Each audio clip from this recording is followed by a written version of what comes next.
Hi, I'm in Sao Paulo today. I thought I'd talk about the data supply chain length.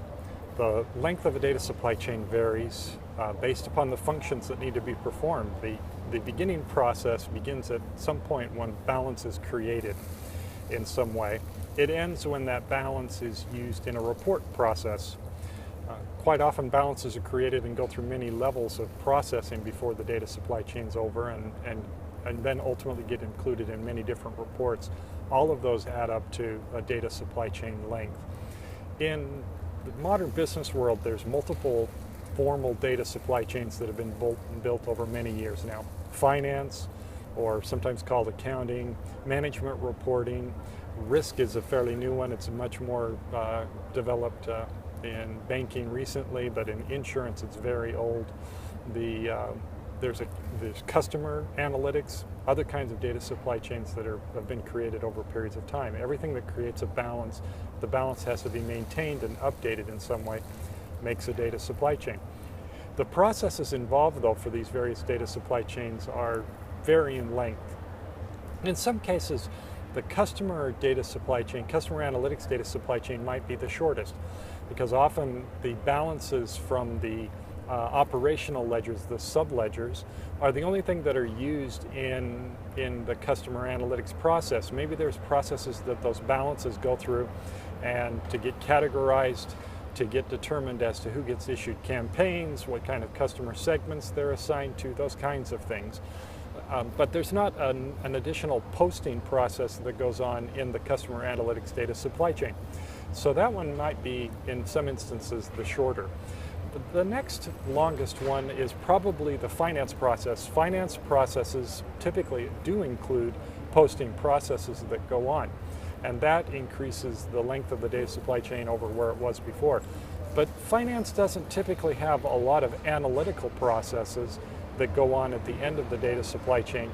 They do some analytical processes relative to forecast and budgeting, might be called analytical processes, and other kinds of things that the finance data are used for, but those tend to become less formal and more ad hoc, more specialized in their nature.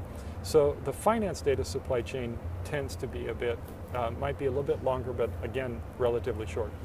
The management reporting one tends to become even longer because now we start doing other analytical processes, particularly in banking for like funds transfer pricing, internal pricing, costing models, those kinds of things. Those data supply chain processes get added on to the initial posting processes that go on. And so management reporting tends to have a bit longer data supply chain. In the financial services, particularly in the banking world, the risk data supply chain tends to be probably the longest. The number of steps that go on in the analytical processes there are very lengthy, very detailed. They go for modeling processes and many different kinds of ways of analyzing the data. So the risk data supply chain tends to be the longest. Now, when we look at the width of the data supply chains, maybe width might be something that helps us think about the number of balances that have to be maintained within a data supply chain. The finance data supply chain maintains a very long list of balances because it has to cut across all the balance sheet, income statement, cash flow of the organization. So the number of balances for the risk side, for the finance side, including expenses, those are very broad sets of categories. But they aren't very detailed when it comes to the customer side of things. The balances maintained in the finance system for customer tend to be highly aggregated. So although there's a lot of different kinds of balances, the finance balances tend to be more highly aggregated. The expense side might be more detailed, but they're fairly highly aggregated. When we get to the risk side of thing, though, the risk side, it's a more narrow slice of balances because they don't care really at all about the expense side of the problem. They have a very detailed need for data on the management, on the customer side, the revenue side in the risk space has to be very detailed. So that has to have a number of balances around that. So maybe in some respects it's more narrow, In other ways, it's much broader because it has to be much lower level of detail.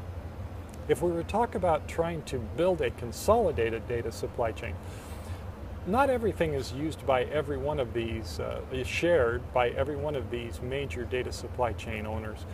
Not all the data there are things that are unique to each one of them. As I said a moment ago, finance tends to worry much more about expense management.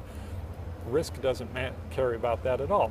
Risk has forward projecting models that finance doesn't ever really take into account. They do forecasting, but not in the same way that risk does it. Multiple scenario outputs of risk probabilities and those kinds of forecasts and such.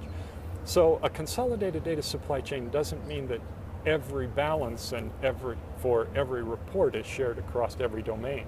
It's trying to get to the common set of balances that are needed for most of the reports and trying to get those common to eliminate the reconciliation processes.